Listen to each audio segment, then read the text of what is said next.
Alright. Looks like I'm live, and I've got Cassie in the other room. I'm so used to looking up there. She is currently bleaching her hair, and my hair has been waiting to be bleached for a while. What little color I have left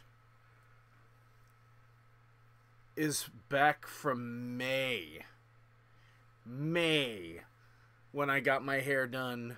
It's where my beautiful little icon came from. It was the day I had it done, and my friend Vertigo decided that looks like one of the happiest photos I've ever seen of him, and then did art of a picture of me. But anyway, hello YouTube, hello Mixer, and hello Twitch. Those of you that showed up Monday when that bigger Twitch streamer, I forgot his name, but I'd never heard of him up to that point, and he doesn't really play the kind of stuff I watch. I'm not gonna knock him for any reason, because, you know, I'm sure he does stuff that's really entertaining. He just doesn't play the kind of games I like to watch, and just like how I know I don't play a lot of things a lot of other people want to watch, but that's fine. That's fine. Not everyone is going to be important to everybody, and that's okay. But there is something important to me that I wanted to share with you guys, and that is, and I announced this Monday. Actually, it was 2 Mondays ago that the larger Twitch streamer decided to invade, which was pretty cool. But yeah, what was I saying? Son of a bitch. But I announced this Monday that I will be doing Dragon Ball Z. That's right. Based on an item that I got in Adventure League, and how I turned it into how I describe how our sessions go. I've done it the last 3 sessions since I got the thing. Well, actually, no. I did it once before the session where I got the thing, and then after that I was like, last time on Dragon Ball Z! And then just started typing out the entirety of what happened in that session. I plan on doing that to chronicle all the sessions that I myself GM for my friends, who also play with me on Adventure League, except for one of them who just showed up for one session 2 weeks ago. Anyway, I'm going to be trying to have a stream of us playing D&D, which I hope we can get done. We're going to need more cameras and someone actually running the system to be like, oh, hey, look, there, I set it up. There, a layout. It's all prettified. And hello, Mooscal, who is actually here. What? There's actually someone here. Yes, it is a person. It is a person who is here and doing stuff. Yes. No, I did not. I said for the time being that would be the game that you'll see. That's not going to change. Champions Online will still be on the channel every Monday. It's just right now I don't really want to play that many other games on the channel, and I want to set a few other things up before I start using my Elgato, because I want to have how I play it be more comfortable. And I've got to double the amount of beans in my bean bag again, because the beans we got were really, really squishy, and I'm fat but getting less fat. By the way, I lost 15 pounds. Again. Only this time I'm going to keep that shit off, because I'm now taking metformin, and I now have stuff that tells me, hey, you're diabetic, fat guy. You need to fucking take care of yourself.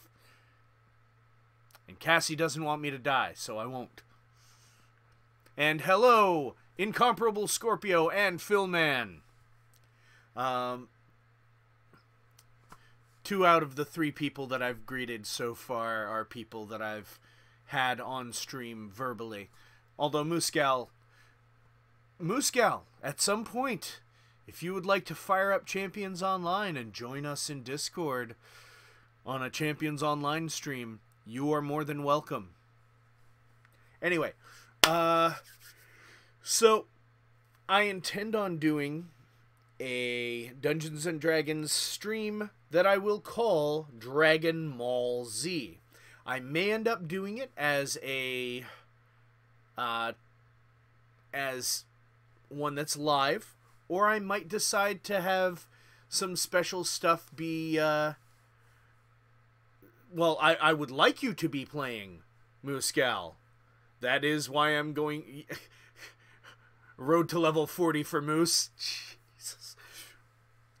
But anyway, I haven't decided if I want to do D&D as a live thing with people in person, or if I want to include you guys using my Discord server. I might end up doing both, depending on how well you guys receive it. Because I already have so many ideas in my head that I can do a shit ton of one-shots GMing for everybody. Yeah, I know, and we liked having you on our team, even though you have difficulty controlling your characters. It's okay, though. We like inclusion, Muscal. And also, I would like to say, hello, Particle Mass, who just showed up. So, oh, goodness. You know what I really need? I need more people to show up and watch me on Twitch. I would like that. The only problem is, I don't really do a lot of stuff that is Twitch-specific. So, it's kind of difficult, but I did get a handful of new people showing up on Twitch. So now I'm over 50 followers on Twitch, which puts me at just like 1 or 2 things that would allow me to become affiliate. Yeah, I know, YouTube Master Race, that's fine. If you want to continue watching on YouTube, I'm okay with that. I already have monetization on YouTube. I worked really fucking hard by working really fucking hard. Although I ended up getting more traction and progress by live streaming and just being myself for you guys than I ever did during any of the time where I was pre-making all of my stuff and then uploading it afterward. Now, I recently purchased what's it called? The Sony Vegas, which I should probably give you guys a link to this. Motherfuck.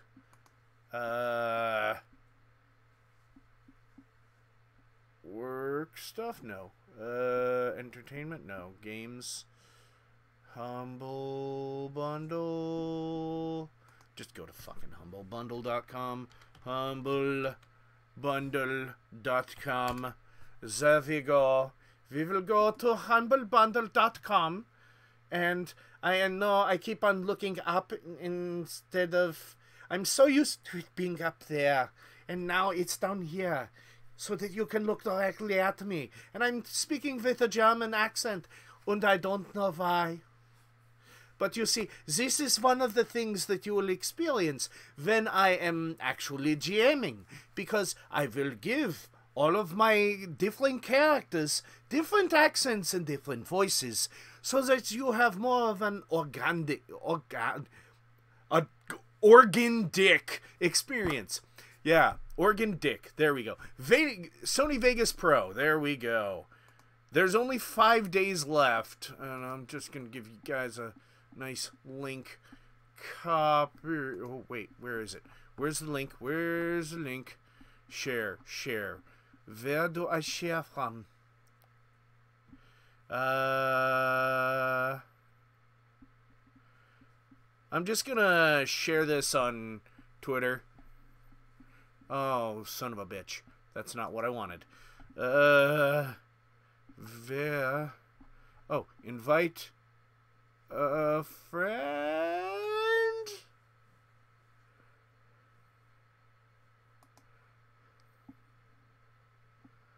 Oh no, that's Humble Monthly. Fuck that. Hold on. Yes, organ dick. But yeah, an organic experience. I do different voices. Like if I want you guys to go to a place that's kind of backwoods, I might give you a southern accent for most of the NPCs. That goes for the females as well. Or even the kids. Although that's a really annoying voice and I probably shouldn't use this one.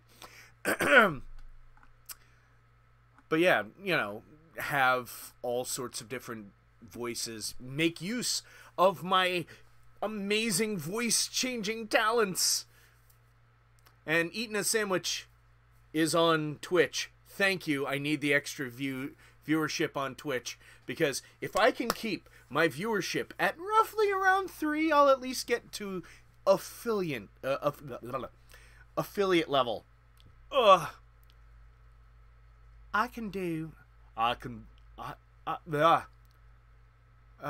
keep on trying to do the Arnold as a girl, but it didn't work so well when I tried it last time. Son of a bitch. But, fuck it. Let's see. Is there... how the hell do I share a specific bundle? It doesn't show me where to share is. But anyway, right now there's a Humble bundle for Vegas Pro, which is a video editing software. I purchased it. I haven't downloaded it yet. I'm thinking of actually giving it to someone. What?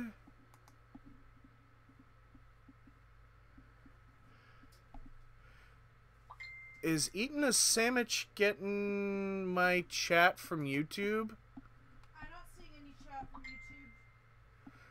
Oh shit. In the wrong video though. Wait a minute. Yeah, it's not sharing shit. Son of bitch.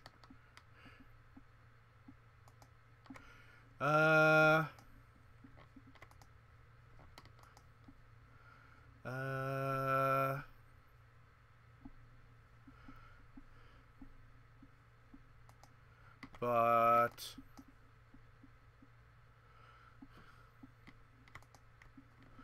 hold on.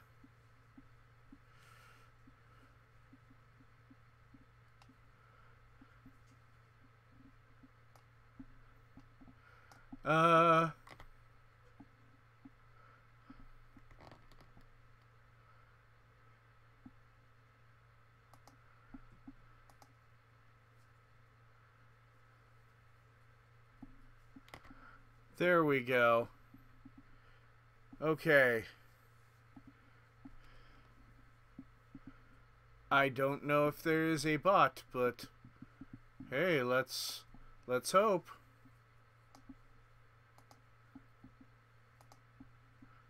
Oh God.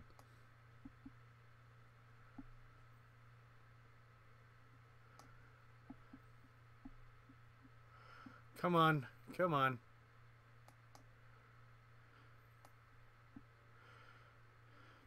Stretch this out. Okay. You want me to do the Christopher Walken, but I don't know why you think that's important. 'Cause it really isn't. It's not. Because my Christopher Walken is not that spectacular. Alright, now let's see. Any... Did my bot... my bot's still not fucking chatting. Oh my god. Open in browser. There we go.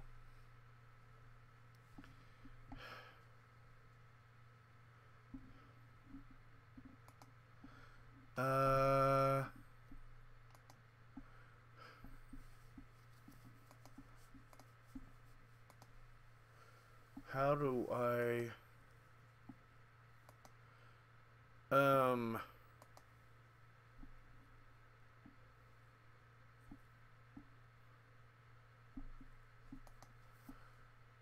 How in the hell does this work?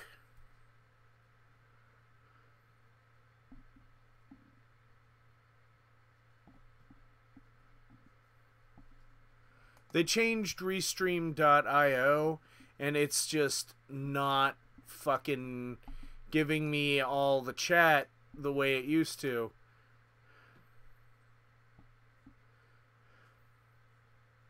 Yeah, no bot for me.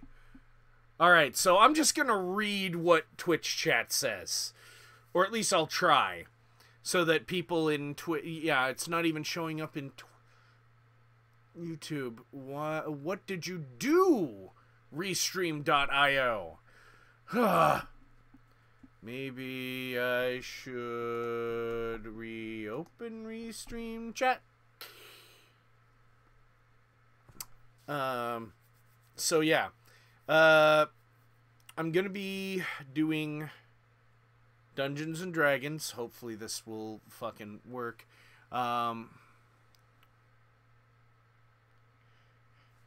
Oh boy.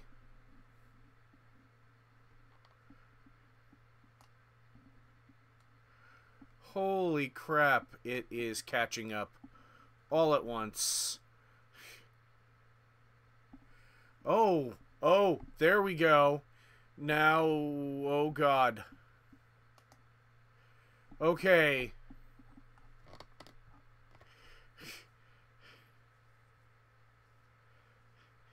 It is currently unloading all of my chat.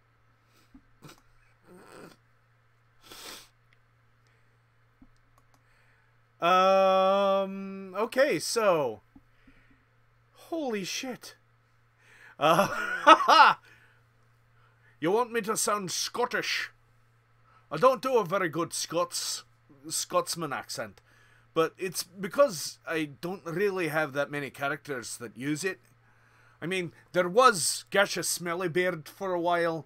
He's my Neverwinter character. And it's usually the popular accent for most dwarfs. Yeah, I got the, no, I can't do Trump. Hello, Octavia Memories. Who is that?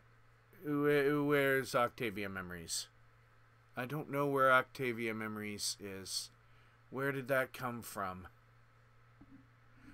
My other thing is just flooding. Oh, Twitch. There we go. Get out of my swamp! I don't know who that is, but hello!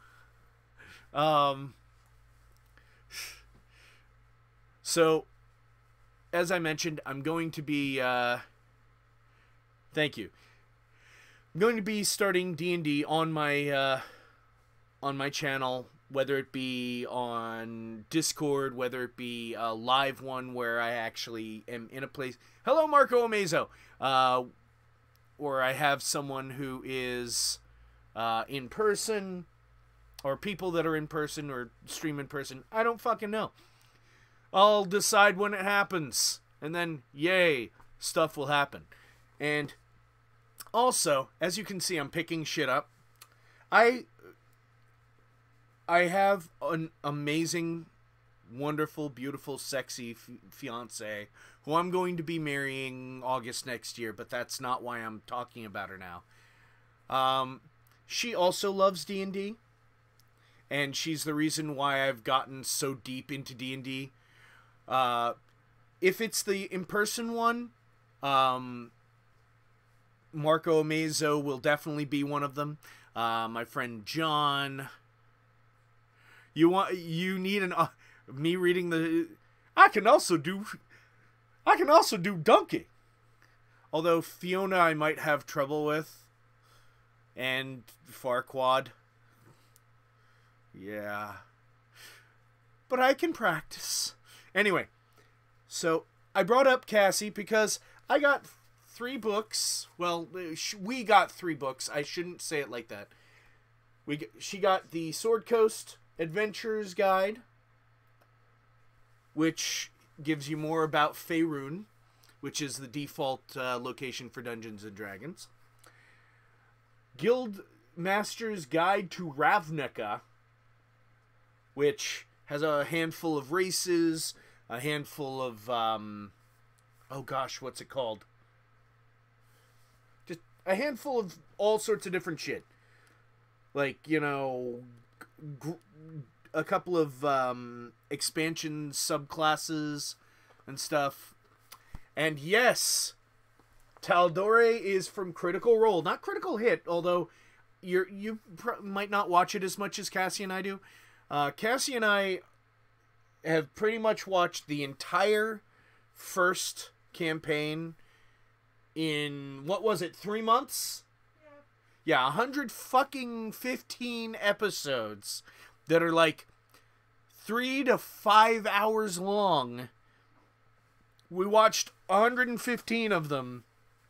We laughed, we cried, we peed a little. It was great. And it's one of the reasons why I became so inspired that I just started watching all the D&D DM tips or whatever it's called on Geek and Sundry. So, you know, I love God damn it, words. I love Matt Mercer's style of DMing. I love Satine Phoenix, although I haven't watched her GM yet. I want to, but I haven't seen it yet, and I think she only does it on Project Alpha. Speaking of which, there's also, oh god, I can't remember her fucking name. Why can't I remember names? There is another, there is another, I posted it like earlier today. Hold on. Go to my page. Thank you. There it is.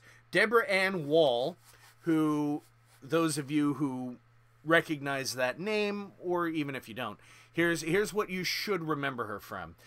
She was in True Blood, and she was also in, Daredevil. Thank you, Daredevil. She's actually an incredibly huge fan of Dungeons and Dragons.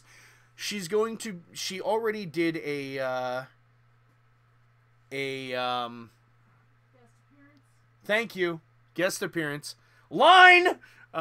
She did a guest appearance on Critical Role, second campaign, and she's going to be doing Relics and Rarities as the GM of her own game, which I am actually tempted to start an alpha account just to watch it.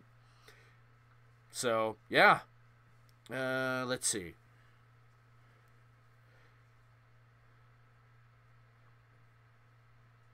Thank you, Cody, for throwing that link out there. But yeah, just go to humblebundle.com right now for the next 5 days. So as of Christmas Eve 2018, you can get Vegas Pro for $25 or more. You can get all the bells and whistles, which I've already purchased. But I don't have. Wait, what? I'm lost in chat now. Hold on. Jesus Christ. For once, I have a lot of chat. Okay. Cody, since you're currently watching on Twitch, any news on the baby?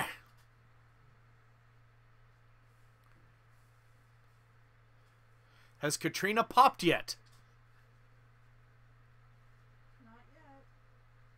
Actually, we'd probably be some of the first people to find out. But yeah. For once I have too much chat. I can't believe it. But, it's interesting. Weird, but interesting. Save Santa. Oh, God. Oh, God. Please don't. Please don't. The chat, the Santa thing. Holy shit, it's Nompi.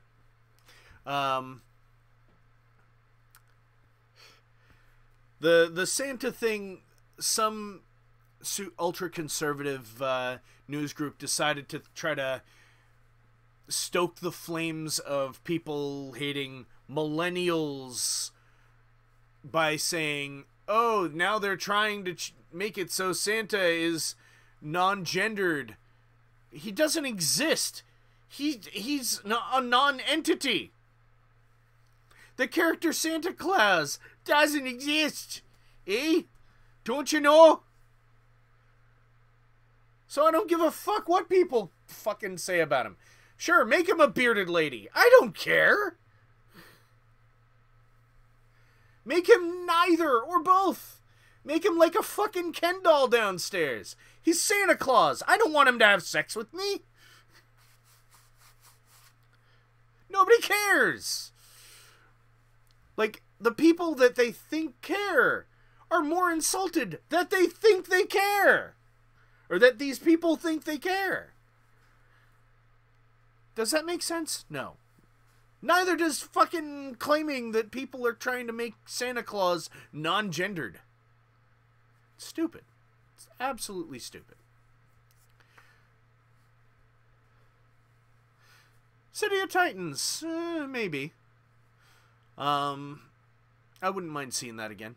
But anyway, another thing I wanted to talk about tonight was I've come up with a handful of, like, optional rules that I haven't seen anywhere else, and some some subclasses that, you know, might be fun. One optional rule is for flanking, and then I'm just gonna jump into 5e stuff, so bear with me. I'll continue reading chat in a moment. Flanking. Now, if you're using the optional rule of flanking, it's like one person and then the people on either side cause the flanking. Mine is, if there are two people fighting you, you're already flanked. Because there's already two people on you.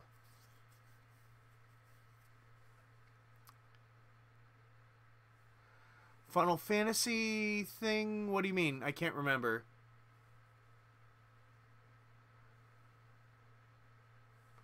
I don't remember the Final Fantasy thing.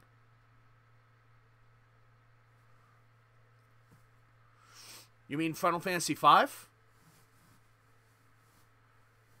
Yeah, I'm still going to be doing that. I just really have to set things up so that I'm comfortable. Anyway,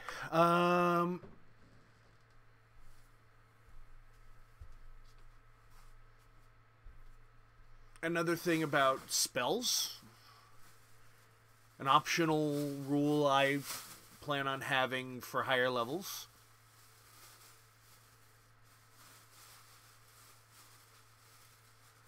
Yeah. Yeah, sort of like that. Only just having two in melee range would be what Nampi is saying is, do you mean like tanks grab mobs from the left side, DPS can flank from the right? That's the normal rule for flanking. Like, surrounding them, one on either side. Hello, Gear Grinder 247.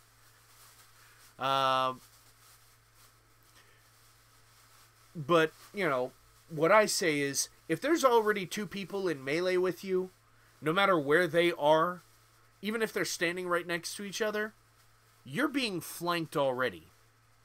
Sure, it kind of, eliminates the need for the pack tactics ability, but really, they're surrounded anyway. Oh, you like my t-shirt? Fettuccine Alfredo, no ghosts. And I just noticed Cassie waved in the background while I was looking at my shirt. I'm wearing this. You're sexy. Even though you're wearing a plastic bag over your head. She's bleaching her hair, and after my stream, she's gonna bleach mine. Son of a bleach. Anyway. Mooskow says hi. Nampi says hi. Oh, God. You're right. Final Fantasy classes. Shit. I have to find those. I really do have to find those. Now, I'm going to have a purple Christmas. Well, it might be blue. Because when we've done my hair in the past, it's been blue and then it fades to purple. I'm still telling you, Flame, Part 1 can be both the beginning and the end of the timeline simultaneously because of the time loop. The entire history of Final Fantasy, or at least the ones that don't say they're on a different planet, can exist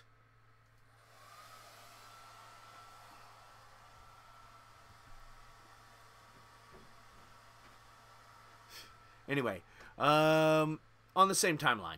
Anyway, yeah,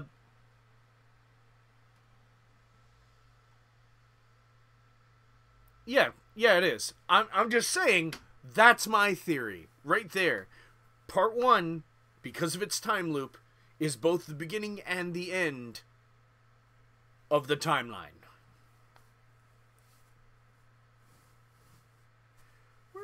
Oh, my hype bot? Fallout King 01, thank you for following.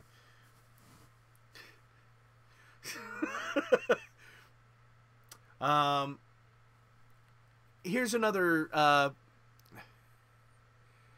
yeah, she's going crimson. Of course, no matter what color she makes her hair, she's gonna be sexy as fuck. Anyway. There's one rule that I wrote up, and this is for spellcasters. This is also similar to how Critical Role handles spellcasting. In fact, in the Tal'Dorei guide, they have it as a feat that you can just add to everybody. But me, I like this one a little more because it's not overpowered and it's not underpowered. Basically, you can cast 2 spells in a round, but if you're using a bonus action to cast a spell that doesn't say bonus action on it, like, for example, most cantrips. Like, cantrips, okay, let's say your first spell of the round is pretty much any fucking spell. The second spell, which can be your bonus action, can only be a cantrip, unless it says bonus action as its casting time. And it can be pretty much any cantrip that doesn't take more than an action to cast. However, no matter what level you are, it's cast as if you are first level of whatever spellcaster you are. So, like, for example, we'll just use Toll of the Dead, or... No, better yet, we'll do Vicious Mockery, because it's one of my favorites, because you just fucking make fun out of people, and it hurts them psychically. It's awesome. So, basically, you cast it after casting, like, Fireball, and then just to take down the one guy who's still alive, you do... Oh, you want me to dab Really? You want me to dab? I'm busy. Anyway, you try to take the last one out by saying, hey, your friends are Ash. Are you going to say, hey, Mr. Stark, I don't feel so good as well?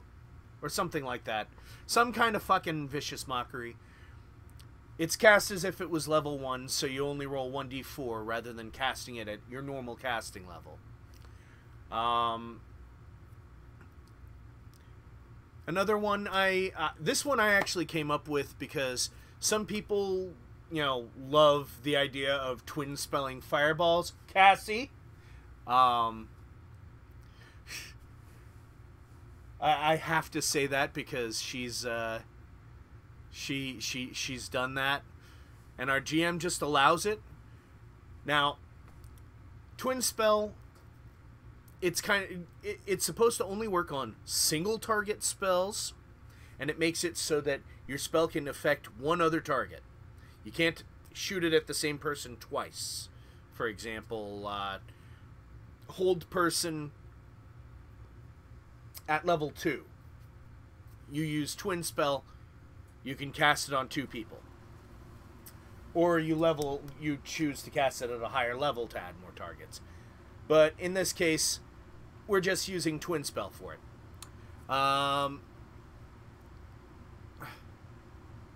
Thank you! Anyway, for 1 extra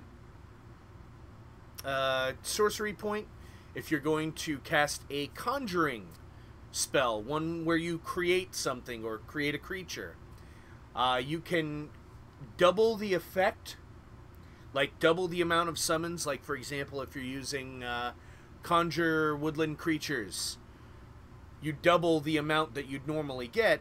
However, you have the time, the duration. So it's not super overpowered. Yeah, you'll get like 1 round or 2 where you'll have 20 fucking creatures that are a quarter whatever. But you'll only have those 2 rounds, and then pff, they're gone. Or, you know, summon an elemental, you can only have it out for like a minute.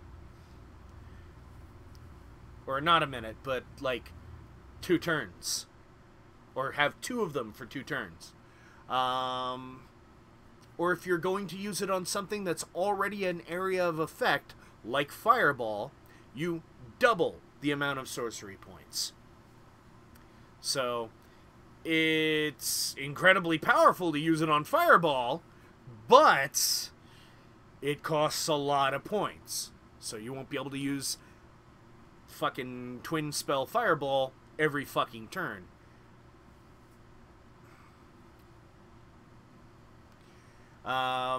Another idea I had was there's kind of a sliding scale on like spellcasters to martial classes. Like, for example, they have,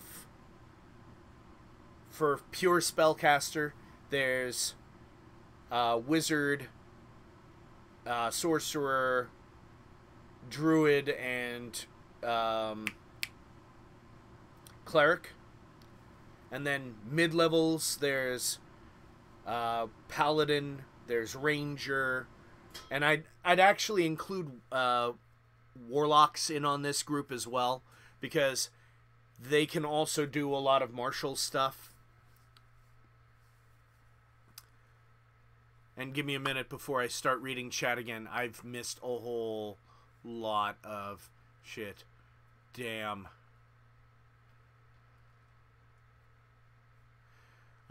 Anyway. The,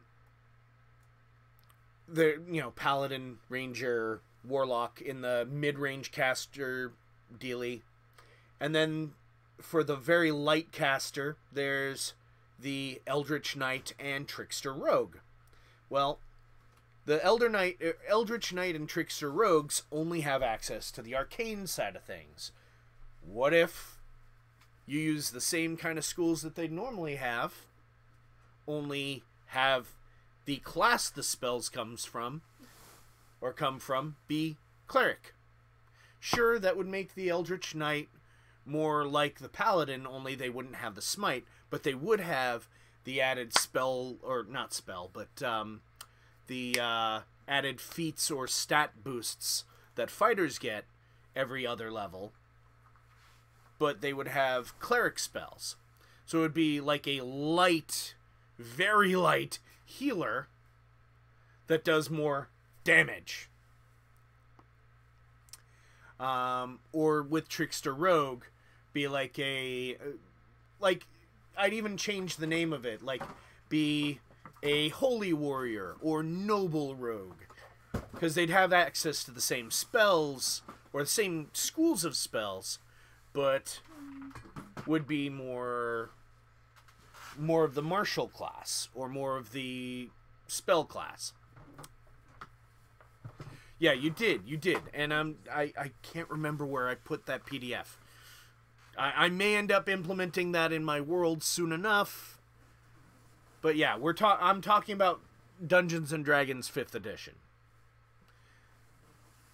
But yeah, they'd still have the spell leveling that the Eldritch Knight and Trickster Rogue would have, only it would be cleric only spells, and you'd only be able to pick from those. That's just... Oh, and wisdom instead of intelligence for their spellcasting.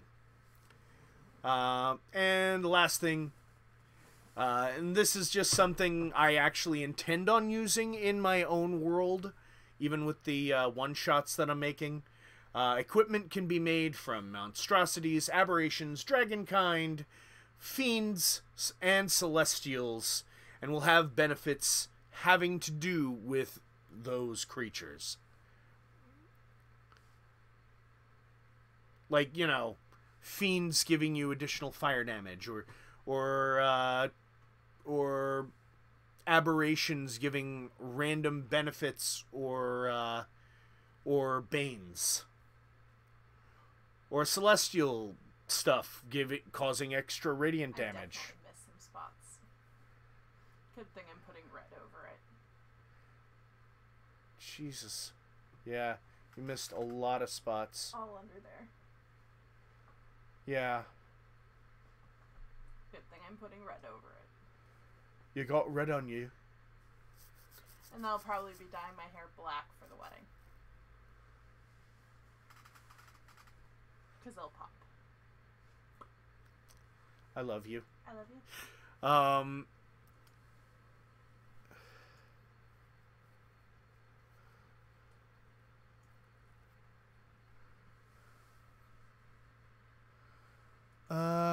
What do you mean, what rangers are for? Well, also lizard folk. Lizard folk do the same thing. I've had light pink hair before. The icon that the picture of me that's in the thumbnail for this stream has me with pink hair and my purple beard.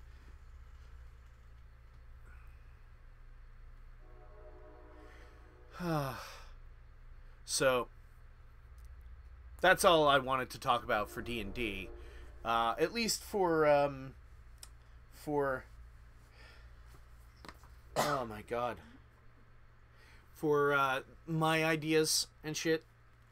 But now I've got so much more stuff that we're gonna be able to use for my one shots and for my eventual world.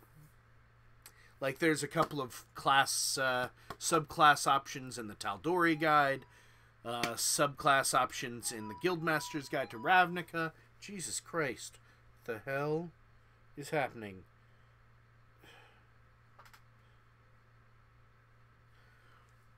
Anyway, and races. Different races in Ravnica. Different stuff in this. Oh, mwah, mwah, mwah. There will be stories abound. Actually, you know what I'd like to do for you guys? Because you guys aren't privy to these stories. so I'm going to read them. Hold on. Oh, this is going to be good. That's not what I wanted. See more. There we go. All right.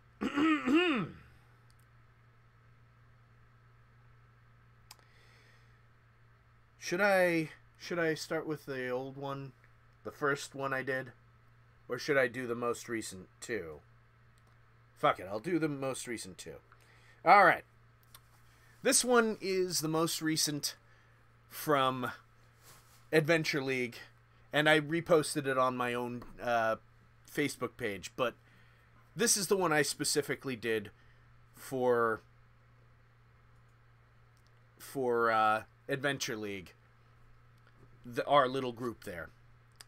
Last time on Dragon Ball Z!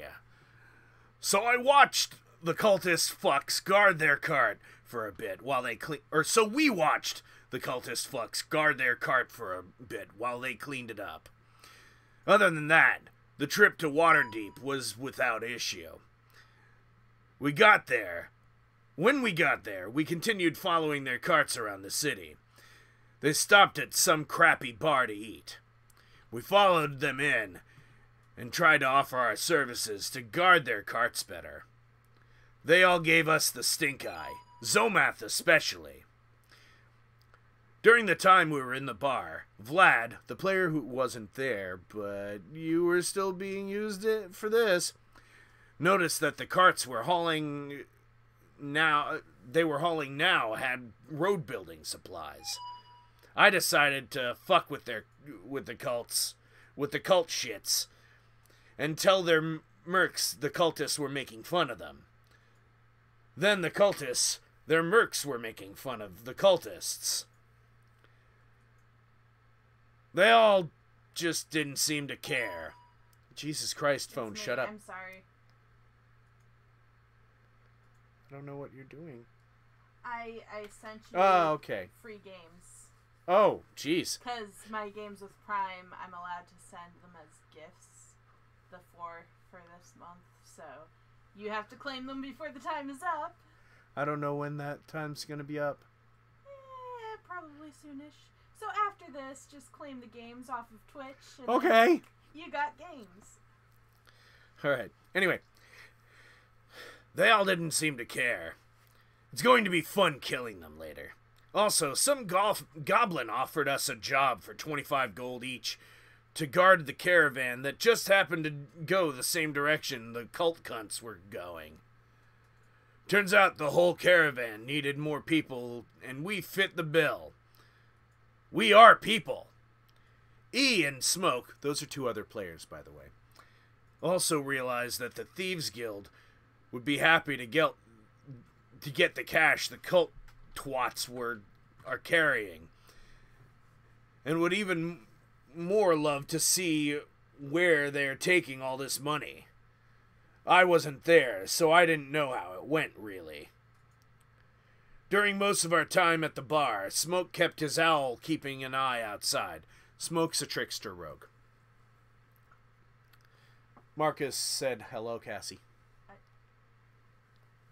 After I said howdy. I'm sorry. Yoga's doing well. Who's Yoga? I'm kidding. We took turns sleeping at the bar's inn, and it looked like the cult pussies took turns sleeping too. Too bad. I would have loved crushing their faces. Also, Tawny, that's Cassie. Zomath, that's Marco Amazo. And me realized that the cultists recognized Zomath from the camp when we saved all those people and the guy I saved who didn't want to be saved. Long story. We began our trip down the road and had some veteran guy bark orders at us, like I was supposed to care about anything but cracking skulls to protect the convoy. And after a few days of getting dirty looks from those cult cocksuckers, we were attacked by some ogres. Vlad had some bad grilled rats, so he couldn't help, but Zomath and I ran in. Tawny used that light thing that burns people, and both Smoke and E hid in the trees and peppered the ogres with arrows. I tried to put myself between two of the ogres and the carts while the archers hit them. Zomath slashed one of the ogres to ribbons, but one still got past him, while one ran by me as well. Tawny's light finger of doom incinerated the one in front of me, after having burned the others. One of the ogres got to the cart and Smoke's owl put it to sleep, while the other ogre slammed into a cart, and the veteran from before retaliated and missed by a lot.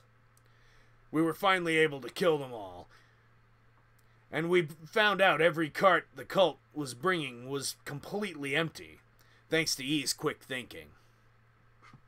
The veteran yelled at us till Smoke and Tawny convinced him that he needs us more than we need him. And that's all there is. Now go the fuck to sleep, kids.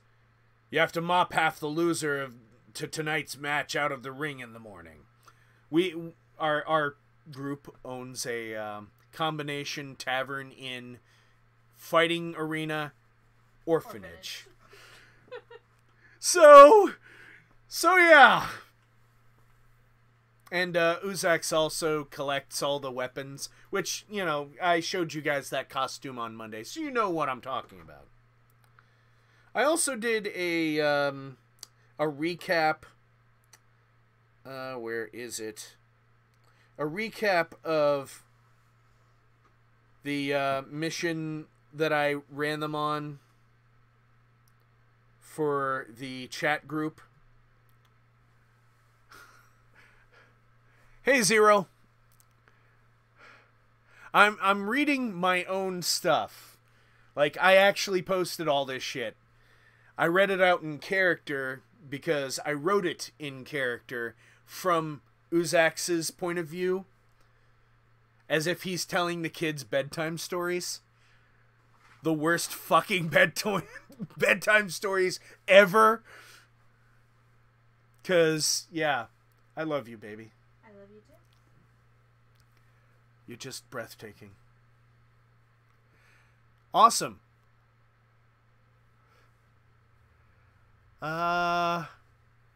So I'm gonna also read the one that I ran. I ran So Far Away. No, I'm kidding. Zomath is a fighter. He's a battle master. He hits really fucking hard with a greatsword. That's what he does. And as Marcus has been playing him, he's gotten better at playing a fighter. And now he's remembering to use his Battlemaster abilities, and that they come back on a short rest. So he can continuously hit really fucking hard by, when he hits, using one of his Battlemaster abilities, just because he can. Even if he doesn't fucking succeed at making them scared, he can still cause damage every hit. Or at least 4 times. And he's enjoying the character, which is great. And Uzax is a half-orc barbarian. Cassie plays Tawny, a half-elf druid. Our buddy John plays a Tabaxi trickster rogue. Tabaxi is like a cat person. If you play a lot of Skyrim or Elder Scrolls, it's like a Khajiit, only not a Khajiit. Hold on, gotta blow my nose. Good God.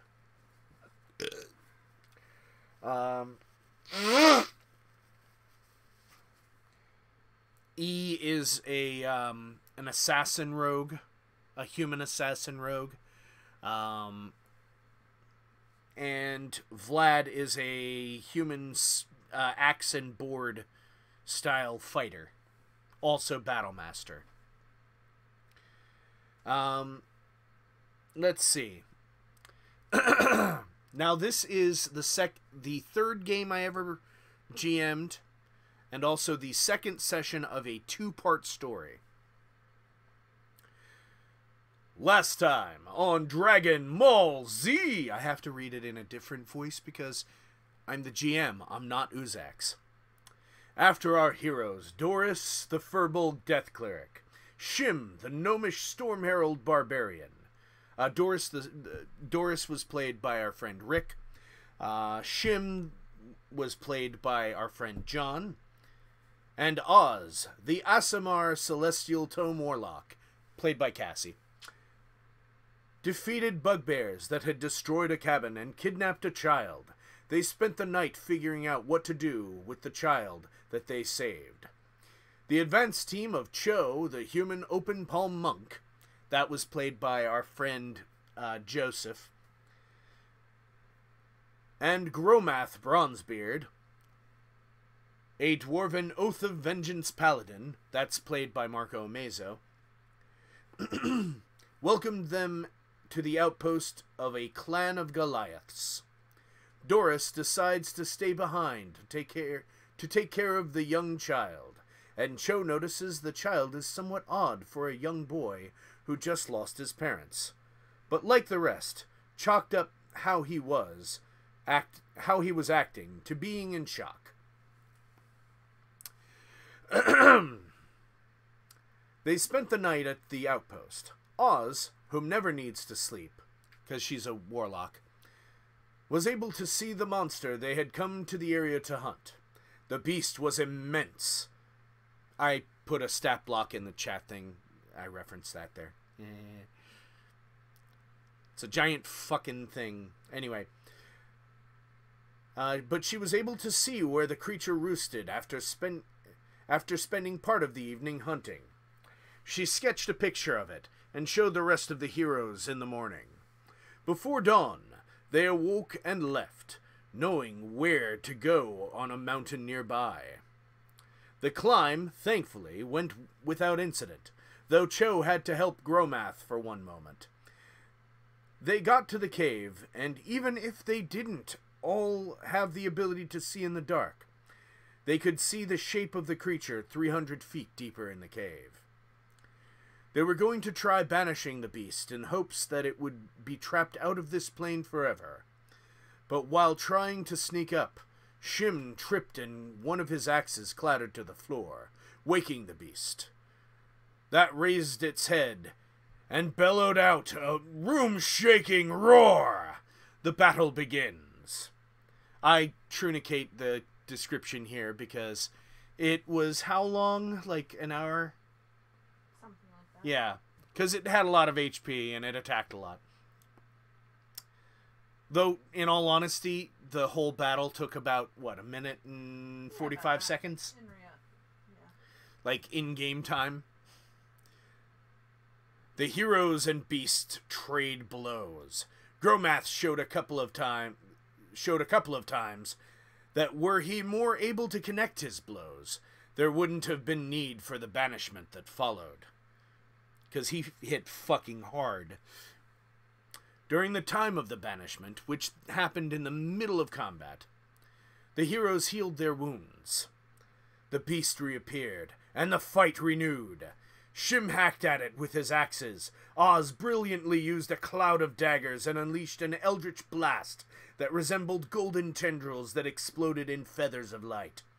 Cho striking the right place to stun the beast, and then unleashed a combo of blurringly fast fists, feet, and staff attacks, and after having the beast incapacitate Shim, Oz threw some healing light to help him recover, only to see Gromath leap into the air and strike his warhammer down on the creature's skull, and have a burst of radiant light erupt its forehead as its forehead burst.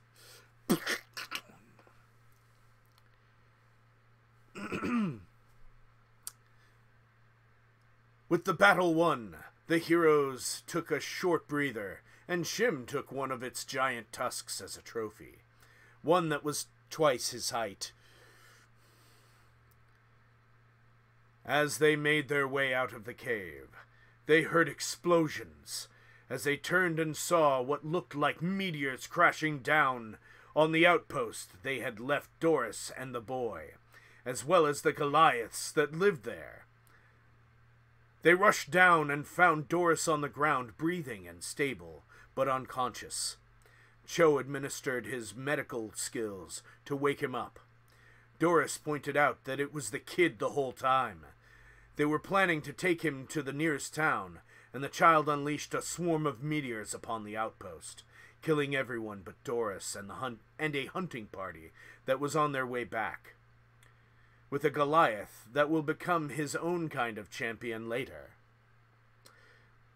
That basically, I foreshadowed to the first one-shot that I did that was all, 4 wizards that were going to a wizard academy, but we're all failing home economics.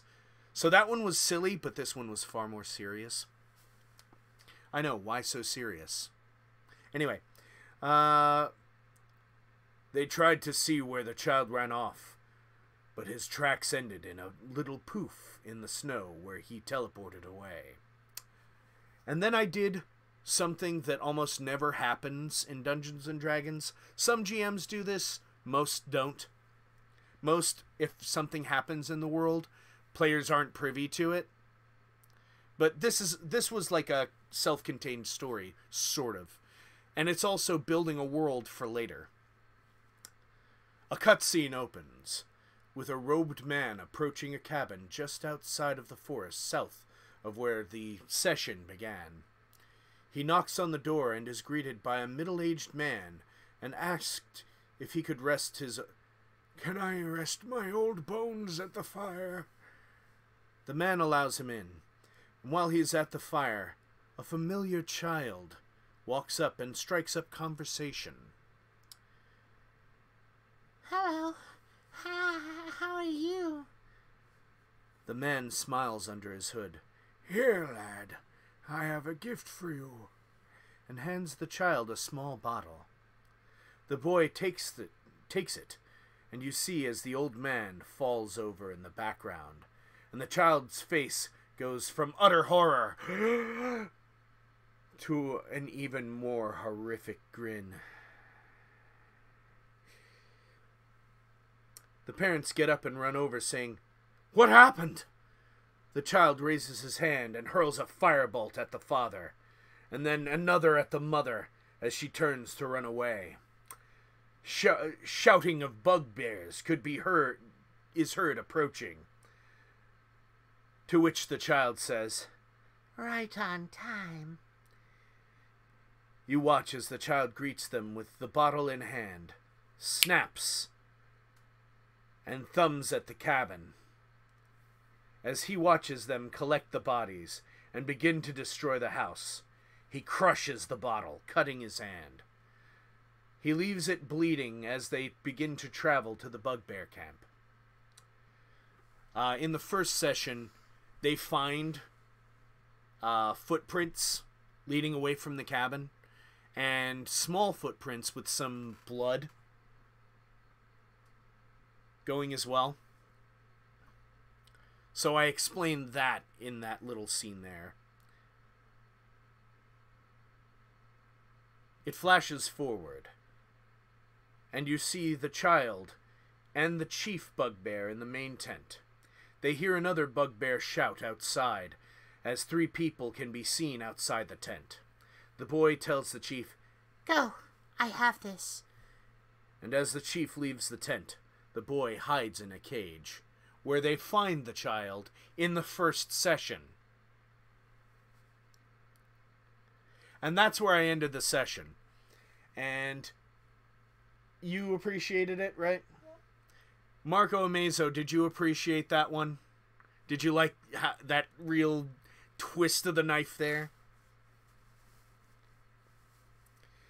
Basically, I had used a creature from Monster Hunter, the Barioth, which is kind of like a furry white wyvern with gigantic Smilodon-like tusks. And a big, thick tail. So basically, in my game world, I'm going to have, you know, monster hunter monsters available to fight. Like, I might have that be a chunk of the things, so I can throw people for a loop, you know?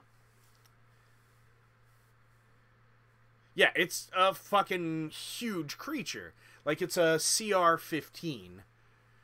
And they were all level 10. So, really, I used the fact that I'm a novice GM.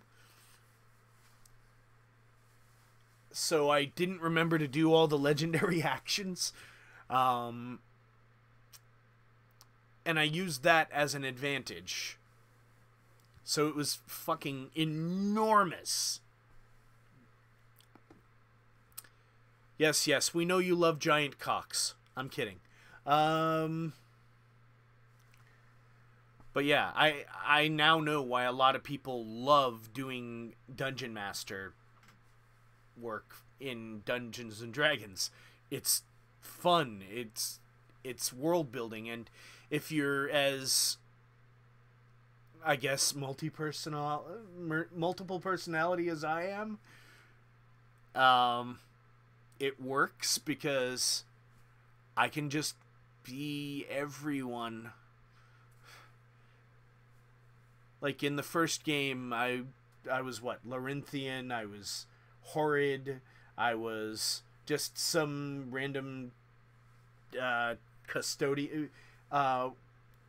engineer of custodial arts. I was a shopkeeper. I was multiple kobolds. I was a bunch of creepy mushroom people. The kombucha mushroom people.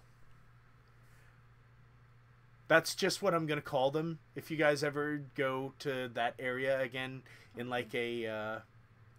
if I go to a...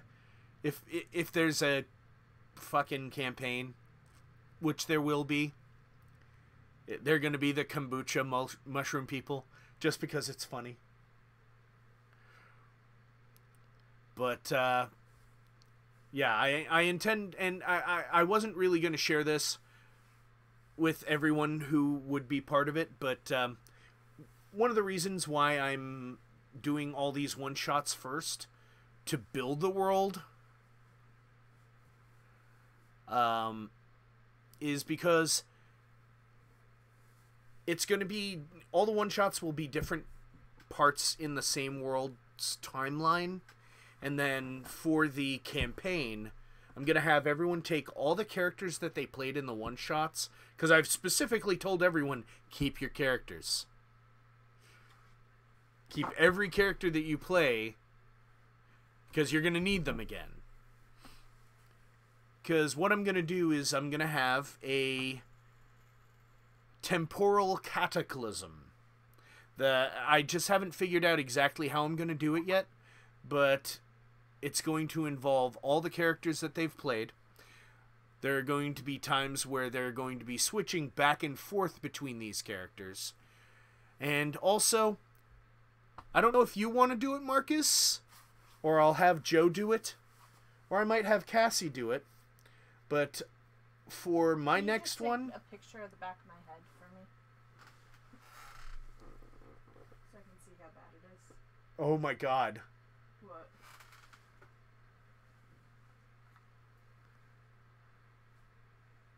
Yeah. Awesome. Yeah. You should have let me do it. You were streaming. I know. But it's okay. As soon as I'm able, I want to start it soon. You can touch up all the places I missed. Sure. Okay. No problem. I have no... Now I'm half tempted to not have you do mine. I'm kidding. I'm kidding. I'm kidding. Done yours before. I know. Jeez. I love you. I love you. I don't know yet. I haven't decided on what time I'm going to be starting, but I do know I want to do it soon. With the holidays coming up, it's not going to be this month. But I'm going to be doing like a couple of one-shots to start off with. And you never know, I might do a whole bunch of one-shots and a whole campaign all in one fucking thing. I want to call it Dragon Mall Z. But, you know, it's because those 3 fucking words are not copywritten individually and definitely not together.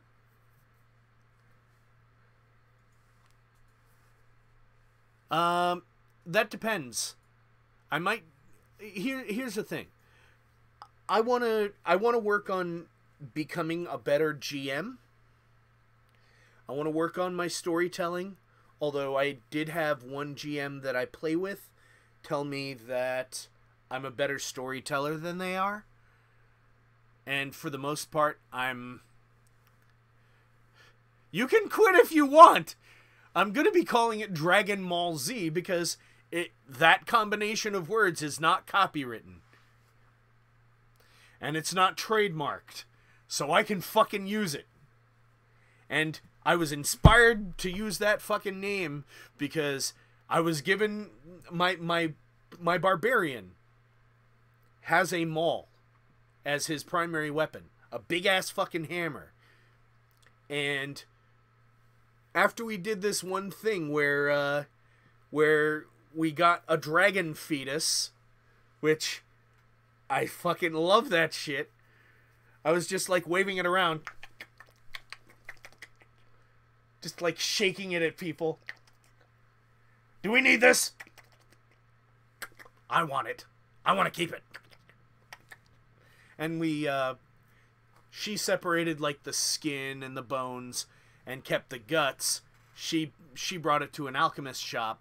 I brought the bones, the skin and the teeth and claws to a blacksmith's.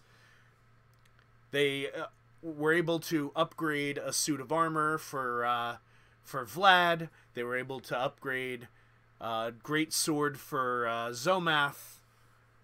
And it's Maul. And they were able to upgrade my hammer. And they made it into a gigantic dragon's head. And I'm like, I will call it Dragon Mall Z! And it made our GM laugh his ass off, which was awesome. High five. It's so awesome having someone to just high five me when I need it. But yeah, he loved the idea. So now I say last time on Dragon Ball Z when I tell the story of the last session, so that people who are actually part of it that missed a session or want to go over what happened, they have the session right there. And because I have fun doing it. So, now, the only problem is, I wish I had more time. But, yeah. If I had all the time in the world, I would write, like, a whole bunch of shit in advance. Now I kind of have to do a lot of it by the seat of my pants. So I basically just set up bullet points. And that's kind of how I ran that last pair of sessions. And definitely how I ran the first session. There were story beats that I wanted. That were like, yeah, these are going to happen no matter what they do.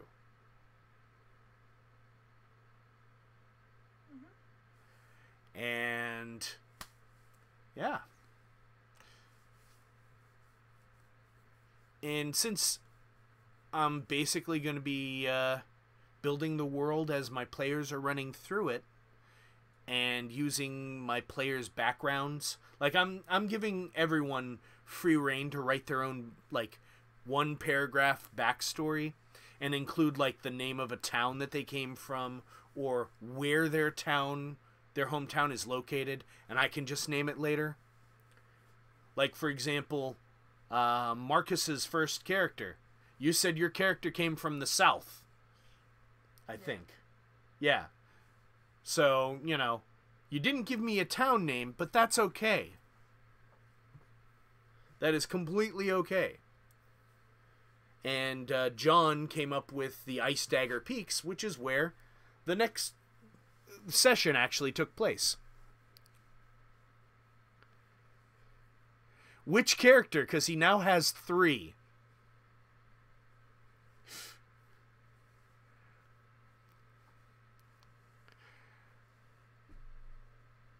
Fresnoria.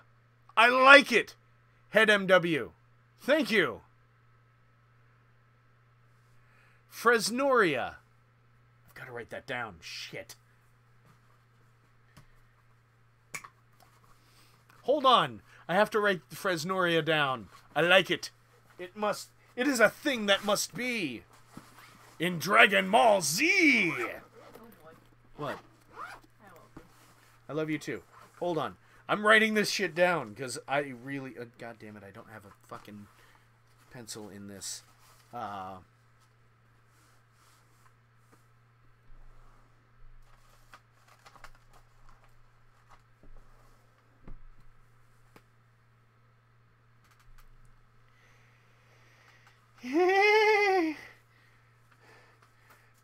I'm suddenly short of breath. Fuck! I'm so excited. And I just can't hide it. I don't want to lose control, but I think I like it. I know, that was a nightmare. I'm sorry.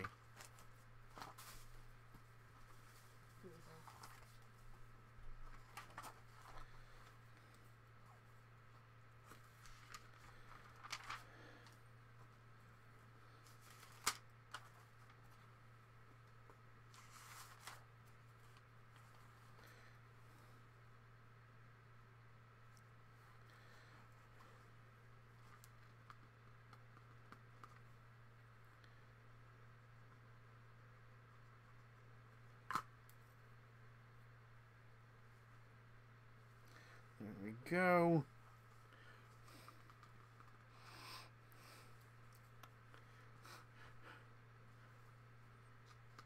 Hold on. Hold on there. I don't know what you're talking about.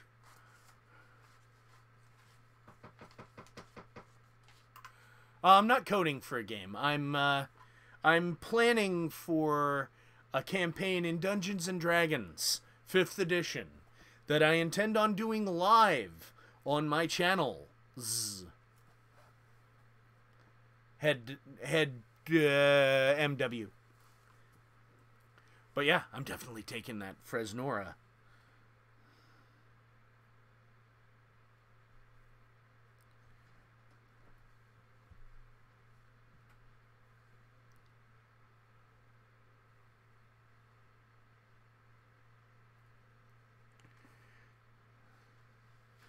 Alright. There y'all go.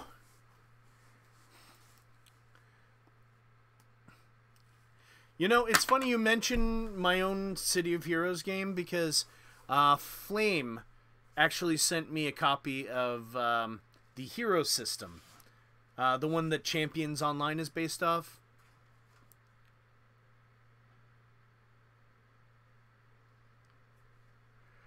Oh my god. Anyway.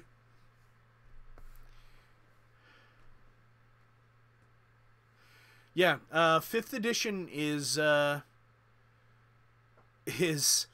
great one to come back for because it's incredibly easy to relearn if you're at least a little bit familiar with the previous edition's rules. Like, they got rid of Thaco. Thank fuck. Thaco does not exist anymore. You want the higher AC rather than negative. Because it's intuitive. It's easy to learn. And they made it so that every class has things that they're good at. So that martial classes, for example, Thaco, TH, 2-hit armor class 0, which makes no fucking sense. Which is why I'm not going to go into it, because it makes no fucking sense. Ow. I'm going to rinse this and then have you touch up after what I didn't hit. You know it's awesome when your fiance walks out and she's not wearing a top? Sir? You guys don't get to see that. They're for my eyes only. Anyway, but yeah, back in the earlier editions, they had, for your hitting people with attacks, it was all, it was like 2-hit armor class 0, and you had to do like really complicated fucking math to learn. Did me rolling 15 on a d20 hit the enemy? Now it's just fucking addition. It's just add modifier to whatever you're rolling. Boom, there you go. Or add negative to whatever you're rolling, and go. And it's simple. It's not like, you don't have to know long division to know whether or not you just shanked a dude. And every class has their own specialties and are actually useful at later levels. Like, paladins and rogues are fucking excellent at burst damage. Like, paladins get smite, which they sacrifice spell slots to hit really fucking hard. And you can determine whether or not you hit really hard after you've already made sure you hit, which is useful as fuck. The only problem is they can only do it however many fucking spell slots they have. So they can Nova and fucking explode with their weapon. But then they can't do that shit again till they've had a long rest. Rogues can do 1 sneak attack every turn as long as someone else is in melee, they do it from being hidden, or they have advantage. Which, advantage is a fucking excellent thing that they added in 5th edition. Or at least, I don't know if they had it in 4th edition. But, basically, with advantage, you roll the 20-sided dice twice, and you take the higher number, and then add your modifiers. Or disadvantage, where you roll 2d20 and you take the lower and then add your modifiers. Which, simple. It's easy. It's fucking good.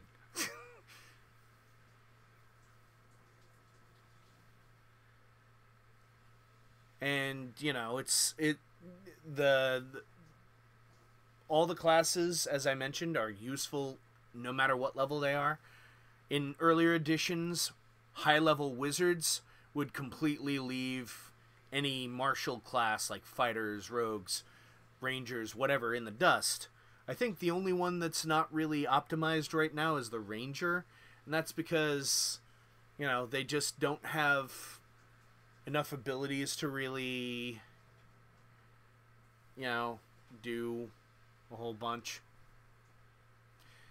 If you want to relearn 5th edition, there are tons of different channels on YouTube right now. I'm actually following a shit ton of them. Let me actually pop this open. Alright. I'm going to give you a little verbal list, and you can follow them if you want. One of them most definitely would be Geek and Sundry. Look up Critical Role. Because they're what, made Cassie and me fall in love with Dungeons and Dragons. Me all over again, and her for the first time. She'd always been interested, but watching voice actors play and actually do, like, a decent role-playing game, like they actually role-play, which, not role-play, but actually role-play. Like they act as their character, and it's fucking great. Or at least I love it. Not everybody's into it. You might not enjoy it that much, but that gives you a primer, because they converted everything into 5th edition when they started their show. There's also, and these are people that, or different shows that, or different channels you can watch that have different stuff about the rules in 5th edition. There's Dungeon Dudes. There's Web DM. That's D as in David, M as in, or D as in Dungeon, M as in Master. There is, let me see who else I follow that does this.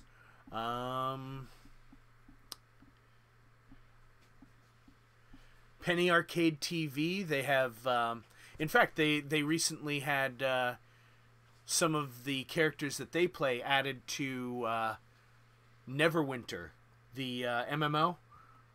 Their Acquisitions Incorporated group, because they have their game in the primary world of Dungeons and Dragons, which is Faerun.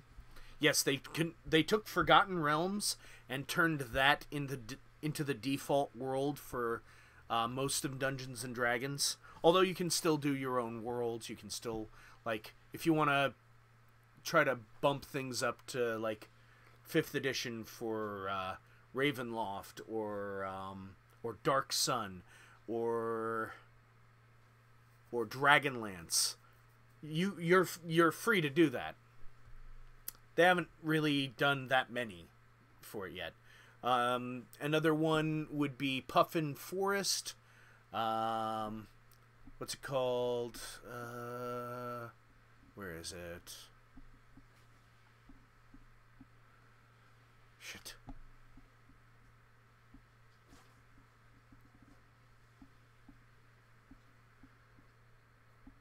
I thought I was following the guy, but I can't remember his name. Shit. I know Team 4-Star is doing some 5th edition Dungeons and Dragons, or TFS Gaming rather. Yes, I absolutely recommend watching Critical Role. Like 100%. Like seriously, 100%.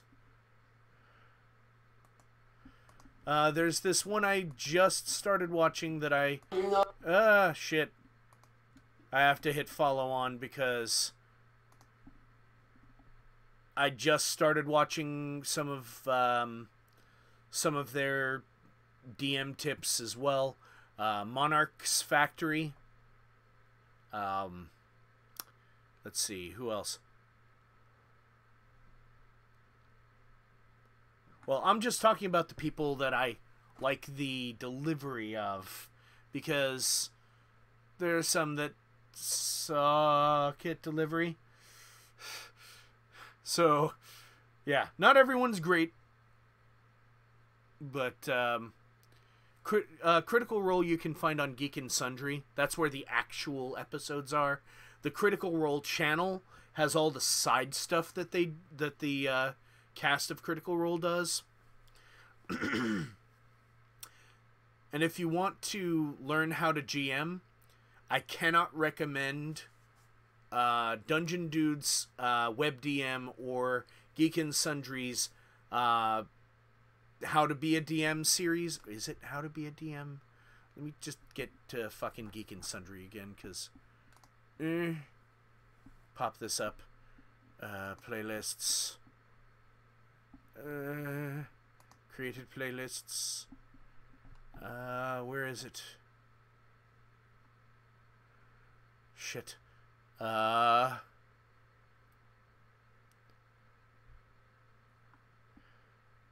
GM tips. There we go. Their GM tips, top notch. Totally worth watching. And they have a handful of other games that they play on there too. But if you're looking specifically for learning Dungeons and Dragons 5e, that's a great place to start. And it's totally worth watching all of them. At least these are my opinions. Don't take them as headcanon for everything. But yeah. That's a whole bunch of good stuff right there that I'm directing you to. If you want to learn more, Google is another good help. And I can guarantee someone out there is going to say, well, why don't you just download PDFs for free? Yeah, you can do that, but I prefer supporting the people that create the content that I like to consume, which is why, you know, why we bought the Tal'Dorei guide, which is why we bought all the hardcovers of the books that we own. I really hope they come out with the Eberron book soon enough, but it's still currently in beta, because that's got a couple of races that I want to play, like the Shifter and the Warforged. Oh, and watch them on YouTube if you're going to watch Critical Role, because YouTube will save your progress, because they're pretty fucking long episodes. Like 3 to 5 hours long. They're good to listen to in a podcast-like format, because you don't have to be watching the whole time.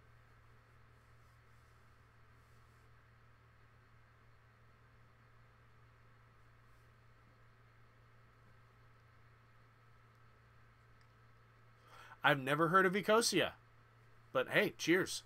Let's see. Shit, I have 60 followers now. What the hell? Oh, also, if you are looking to learn 5th edition and play at the same time, this is actually something you'll want to search no matter how you fucking search. Google Ecosia, Bing. Bing is like fetch. Microsoft, it's never going to happen. Anyway, look up Adventure League, which I brought up earlier. Marcus, Cassie, and I play Adventure League together, and it's where that story, the first Dragon Ball Z, came from. Just look up Adventure League. It'll bring you to a website where you can put in your zip code, and it'll show you where Adventure League games are being hosted and what days. And you can sign up and play for free. If you have your own dice, awesome. They'll give you a character sheet. They'll walk you through how to create a character. They might even offer to give you a prefab character that you can just take and run with. They can walk you through whatever rules there are, but basically the rules for normal Adventure League are you can use anything in the player's handbook plus one book. So, like, if you wanted to be, you know, a specific race that's not in the player's handbook, you can grab from Volo's Guide to Monsters if you have that book available. Or you can grab Guildmaster's Guide to Ravnica if you want to be one of those normal playable races, but you also want to be a Cleric of Order, because there's so many fucking options. And even in the Dungeon Master's Guide, they say that not all of the rules that are in all of the books need to be used as canon for your world. You can homebrew whatever the fuck you want. But in Adventure League, they have to follow specific rules. So, and they usually use Adventure League approved modules for your campaigns. So it's all stuff that's already pre-made. And, you know, the GMs aren't allowed to show favoritism. Although if you do something that really impresses or makes the GM really happy, they'll give you inspiration, which you can use specifically as advantage. Or as an extra D6. Depends on the GM. It just depends on how they use inspiration. Oh, and inspiration is a fun thing if it's the add this much. Because you can roll it for, like, to hit or for, like, a skill check or something like that. And then you take whatever you rolled on the D20, then you roll whatever your inspiration die is. And add whatever's on that die to the D20, and then add your modifier. Which is pretty fucking sweet when you really, really need to hit somebody. But yeah, look up Adventure League. It's free. You just sign up, and then you can play at a local gaming store. You don't have to buy anything, but odds are while you're there, you're going to want to buy something anyway. You can always just, you know, make your own, buy your own miniature if they use a lot of maps, or you can draw your character on a small piece of paper, like about yay big. Our GM actually has little drawings of our characters. I just did like Uzax's head with his hammer.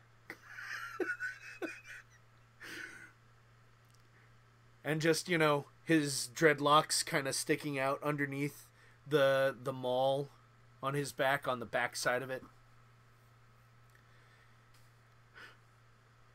He loved that, because it was just like a pissed off half-orc face. So, you know, you can just make the world your oyster with 5th edition, and that's great. I enjoy the hell out of it. And I can't wait to bring it to my channel. But it's going to have to be after the holiday. Because holy shit. This whole holiday season I've been sick. I mean, seriously, I have a fucking bazooka for an inhaler now because I got bronchitis. It's trying to kill me.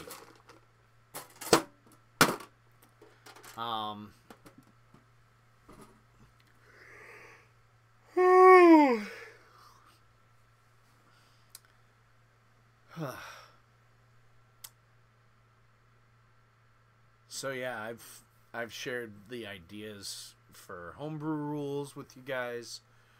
I've talked about how I want to words come out of my face. How I want to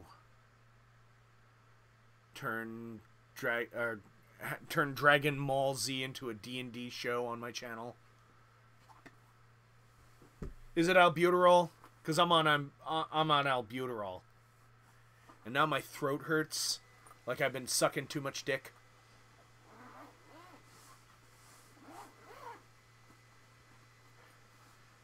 No, it's really fucking not fun. It's not fun at all. I don't really know what else I want to talk about right now. And I'm getting tired. And I kind of want to play Smash Brothers with Cassie. And get my hair did.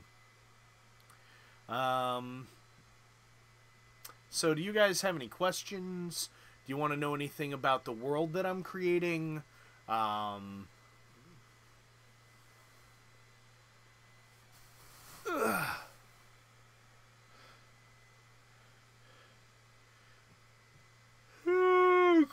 God. I'm just tired.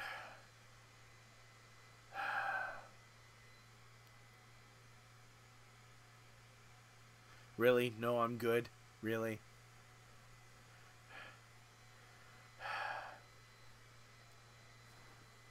I need.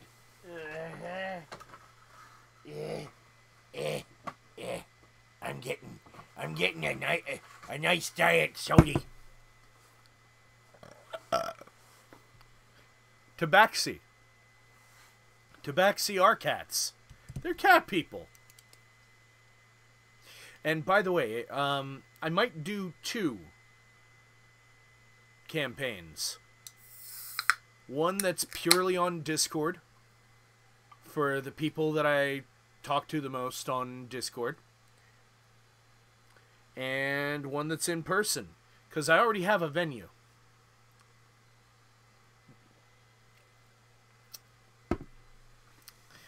Now, Marco Amazo's been to the venue, and it's cool. There's like a fireplace in the background. There's some swords that haven't been hung yet, although speaking of hung, there's like a line that can be like a stage prop. Like we can just turn it into something where I hide all the shit that I'm prepping for my live action people. Yeah.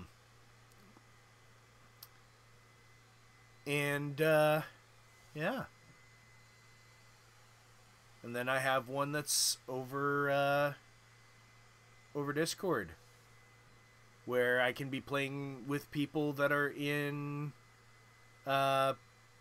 Oregon and England and wherever else. But it really depends on how popular it gets. Well, I want to stream live for the IRL D&D. The problem is I need someone who's willing to be the guy in the chair for the computer portion of it. Or the person in the chair. Because, you know, it doesn't matter if they're male, female. As long as they're willing to sit in the chair and operate the system that lets me broadcast.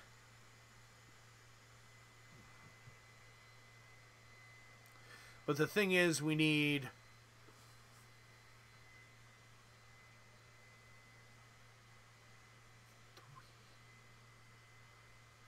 like 4 cameras. Because I need like one for me, one for one table, one for another table, and one for a possible like map. Because right now we only have like our phones and my webcam and Cassie's really high quality camera. I can't be hiring because I don't have money. It would have to be someone who is willing to volunteer their time. I think we're going to have to take an emergency trip to CVS to get the stuff that we're used to. Why? Just because these bottles don't have enough product for our thick hair. And we need to fix this because, I have to go to work tomorrow. Yeah. Well, actually, looks a little better than it did before. A little. But don't get too close over here, babe. Because, yeah. Because yo titties. I know. Well, basically, it's not really too much work for volunteering. Because basically all they're going to be doing is, after we've set up the cameras and everything, all they have to do is just keep an eye on the broadcasting software, make sure everything is on, and then press the fucking button. You could even have it by your DM screen on a computer. I could. We'll just bring my laptop and then boom.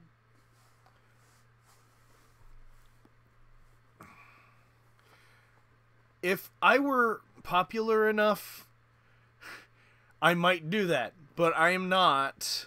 I am very much not. Like, if I had 10,000 subscribers, I might think of that. I have 1,000. I cannot afford that. Alright, baby. Like... Oh. You meant now. Yeah. Okay. I love you. I love you. I thought this was going to be a short stream.